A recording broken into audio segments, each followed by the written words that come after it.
well-established na yung right against self-incrimination ay pwede lamang gamitin sa bawat tanong na maitanong sa isang testigo kung hindi niya sasagutin yun. Pero hindi yan blanket na pagpapayag na umiwas siya sa pagpresenta ng sarili niya sa isang hearing at sa pagharap sa mga tanong namin mga senador. That's true, kaya inaalam namin kung anong petsa at anong oras pinakamaagang pwede siyang ibalik dito. Nagko-coordinate na rin ang Senate Office of the Sergeant at Arms sa NBI. At yun na nga, mismong si NBI Director Santiago ay nagsabing basta't pagkatapos maiproseso nila ng BI si Alice Guo, ito turn over siya sa atin dito dahil Senado ang may standing warrant para kay Alice Guo. Very important.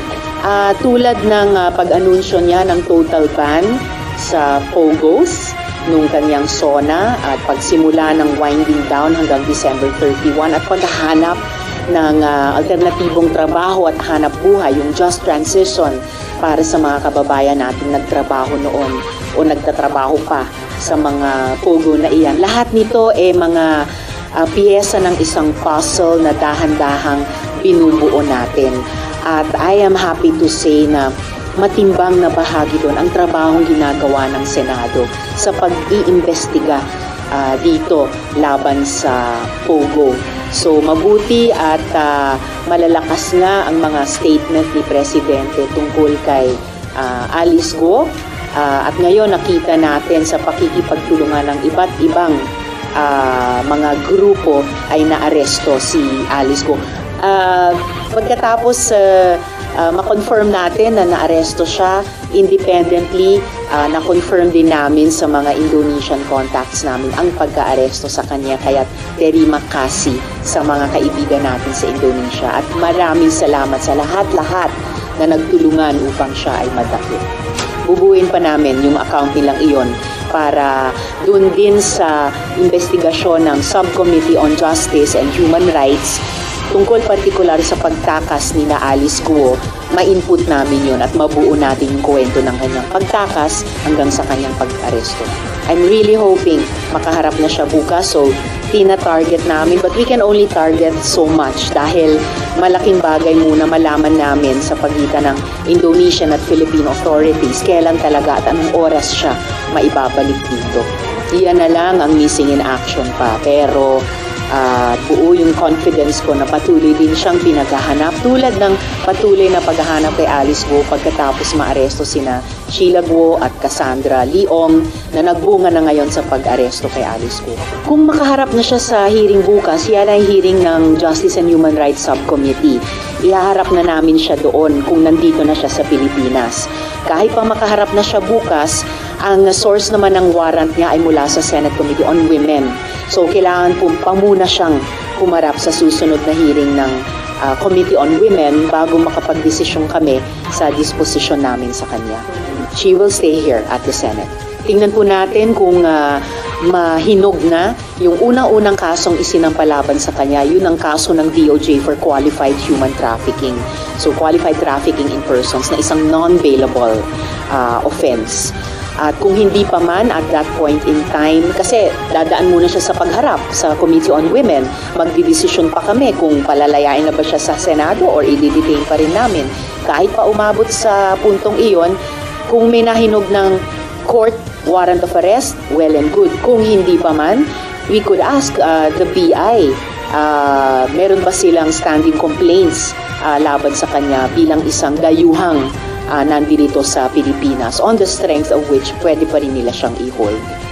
But definitely, hindi na natin pauulitin na tumakas siya at may mga magkulang o worse, makipagsabwatan para patakasin siya ulit. Well, as I mentioned earlier, tingin ko malakas ang dating nitong pagka-aresto niya sa kanya dahil umalis siya sa Pilipinas ng ganun-ganun lang, nakapag parang lakbay sa iba't ibang bansa dito sa Asia at papunta sa kung saan hindi pa natin alam.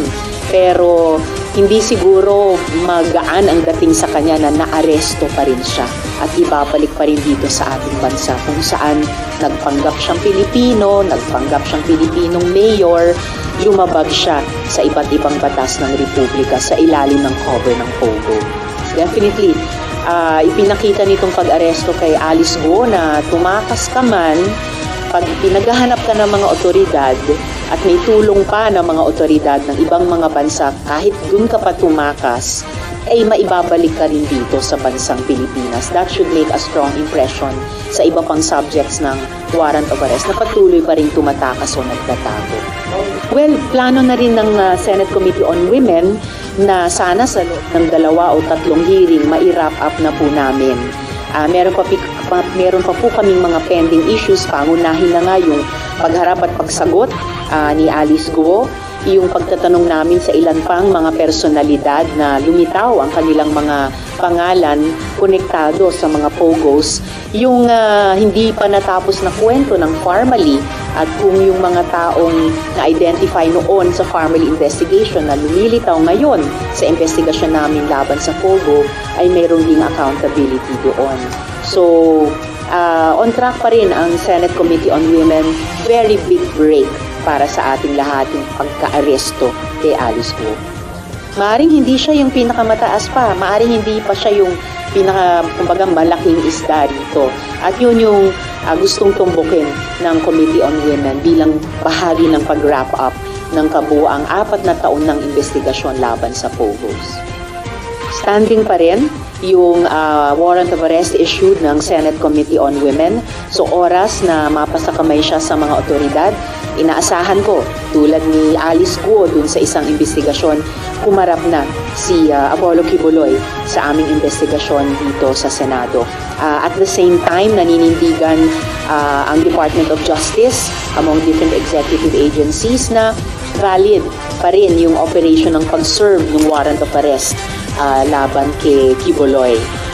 Mayroong temporary protection order ang Davao Court, pero partikular dun sa magkaroon ng access yung mga KOJC members sa lugar, pati na yung mga estudyante doon sa Jose Maria College. Hindi po hinahadlangan nun yung patuloy na pag-serve ng arrest warrant kay Kibuloy. Kaya inuulit ko na lamang sa kanya, itigil na lahat ng mga dramang iyan, lumabas na sa lungganin nyo, humarap na kayo dito sa Senado at sa iba't ibang mga korte kung saan may nailabas na ng mga warrants para sa arrest mo.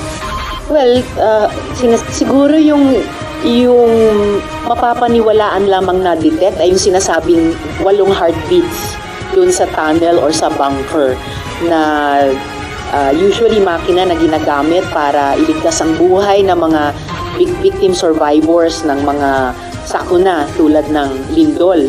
Pero kung yun ang ginamit para i-detect at subukang tumbukin kung saan patuloy na tinatakasan ni Apollo Kibuloy ang warrant of arrest, iyon ang paniniwalaan ko. Dahil on the strength of their service of arrest warrant, wala namang ibang ipinapakitang pakay ang PNP doon bukod doon.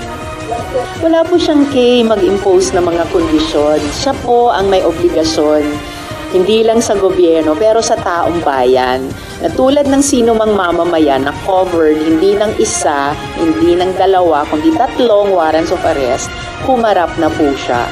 Kung ano po ang gagawin ng gobyerno, kung magkaroon man ng extradition treaty, ang sino mang ibang bansa, o kung mailagay siya sa list ng Interpol para maging subject ng search ng iba't ibang law enforcement agencies ng buong mundo, hindi na po siya ang may desisyon dyan. Gobyerno na po. Kapag pagdating sa plenary budget debates dito sa Senate, hindi pa sinunod ni dating DepEdsec Sara ang utos ng Commission on Audit, of course, wide open para itanong yon.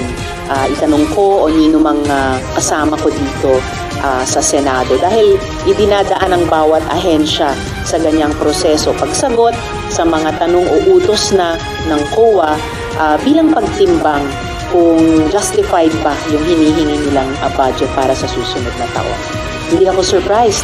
Kaya nga ni-raise namin dito sa Senado last year yung issue ng confidential and intelligence funds at legislative intent namin siguruhin na yung limited na pag-audit sa intelligence funds ay mas masunod at yung halos hindi pag-audit ng confidential funds ay malagyan po ng rules and regulations. Kaya nga po't nagbuo pa ang Senado ng Oversight Committee, di ba, joint sa House tungkol dyan sa Confi and Intel funds na yon. And I'm just very glad at grateful sa COA na isiniwalat nila ito sa ating lahat at sa buong publiko.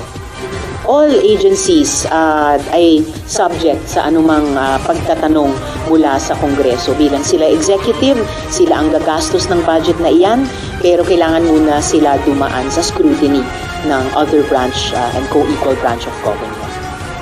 Salamat po.